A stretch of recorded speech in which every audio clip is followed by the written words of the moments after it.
Do you want to hide your Instagram messages without losing them? This video is going to show you a simple way of doing this, so follow me. The first thing which I'm going to do is to open my Instagram app, and then I'm going to swipe in order to get to my messages section in the app. Now let's find a conversation which we want to hide from other people that may be using our phone. Let's say I want to hide this conversation with Marshall, but I don't want to delete it or remove the messages. I can tap on his name at the top, which is then going to open the chat settings. From here, we're going to open the privacy and safety feature, and then we're going to restrict this account. In practice, restricting someone is a way of hiding their chat from your main inbox without deleting it. The conversation is still there, but tucked away in requests where it won't bother you. If I go over to the request section, you can see this Marshall account.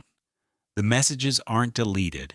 The chat is simply hidden to a new section. And if you want to unhide this chat, just go to the same privacy and safety page and simply unrestrict the account.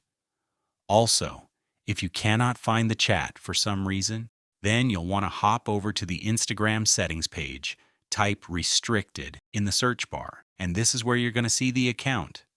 And here is my Marshall profile with whom I have the conversation. Thanks a lot for watching this video, and I'll see you in the next one.